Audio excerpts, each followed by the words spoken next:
friend! Sa usa sa kaobligasyon nato ng mga citizen diri sa Medina no is magbayad jud sa ato ang mga utility bills. So, ubanin na lang ko ninyo mag-atug mo Rescobi kay magbayad ta kay basig di na ko katimpla og kape ani kay wala na kuryente kay tapulan na ba kay mag-init dat sure og heater.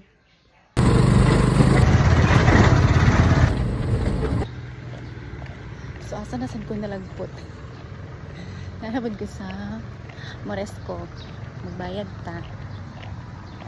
Kaya saan na lang ang atong pag-update ti PRRD kung wala na tayo kuryente o mabutlan ta, diba?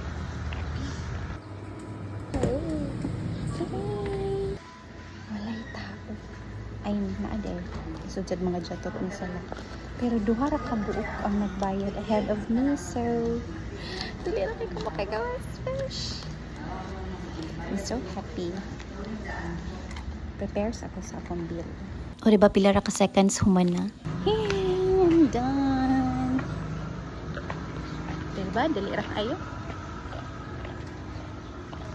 So naghatag tuod sila og notice sa 44th Synchronized Annual General Membership Assembly. So, later na nako basahon ko marang taligsik. Okay. So, proceed na ta sa kanata sa ato ang taxi nga gikan sa Sub-Saharan Africa, Mindanao. Maode gini akong weakness mga friend. Basta makakita ko dog. Mahunong jud ko daw akong picturean or akong videohan. So, ingani ang nahitabo.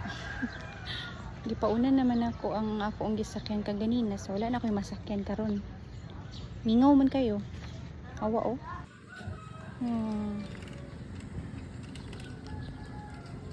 Walang nakaparadang tricycle.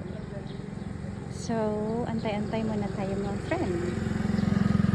After tuod ani, magbayad po sa atong tubig, no? Basig inatakali. Wala na tayo water. And I had din ako hapitan ng among t-shirt to follow up if nahumana or unsa ba kay sitwasyon dito. Wala pa gid tay masakyan. Bro, nag-uul na ko kay makasakay ba ko ani or dili.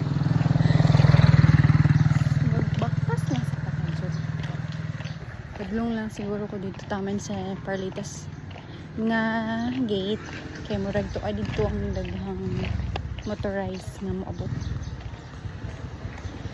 So ubani lang sa akong baktas. Dili ba mi sa una maag-agian oy from Central School. Then kung mag-uli na ko, magbaklay ko. Dili dayon gid ang ang agianan. Wait, pakitaan ka mo. Nara, diri man to nadalan sa kilid before. Dayon dito din ang sapa. Again, diri mi gagi, wala na again. Wala na siguro gaagi. Nakasakay ra gid. Oy, kay desperas man. And now we're here at Mirwasco office. So as always, kang MJ jud ko magbayad, no? Shout out di ay. Yan, man tagbayad, no? So proceed na ta sa among gidiling na t-shirt. Nakadumdum naman hinon ko dito giingan nga ihatod ko na ko niya. So sabi nga magbaklay nga ingani ang weather dili kay init pero kaulanan siya usahay.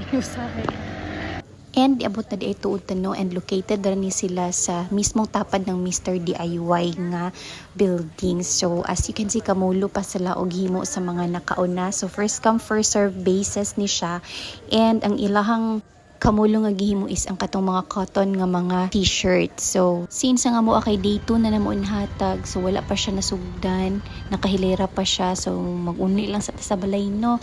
And pag abot pagid na ako dito sa balay sa ako ang mother-in-law is nakakita akong papi nga hapit na ligsan, and naara ni siya in front kang sa tindahan ni Sir Cuervo. So if ever nga naay nawalan og papi, naasa ako ang papi. For the meantime ako sa siyang gi-foster kay basig maligsan magud sa dalan kay weak gid kaayo ang papi, and then wala na siya energy, feeling na ako gutom kay ni siya, and wala siya kaon pa. If ever nawalan mo, i-PM lang ko ha. Nakigibati man pud gid kog kaluoy sa papi, alangan man ako ang biyaan, so ako na lang yung gidala sa balay, and with consent man pud siya sa ako ang husband kay maluoy pud siya, and siya luoy kaayo, so amo yung gidala akong gipaila-ila sa akong mga dogs. Since na ay murag information sa iyahang mata ko siyang bot nga ani. Siya gikan na siya naligo. So, nag-rest na siya. Wala siya. He seems so weak and wala in despair gid kay siya. Nagkurog-kurog pa ni kay gitugnaw. So, patakansa na to siya og gentamicin. So, mas para ni siya sa mata. Akong day nag-end sa nakapunit kong itoy. Makonsan siya mong good ko, oy. Kaya ba tao makakita ko yung anak niya? Okay ra siguro nilabay ko. Nga labay lang yun niya.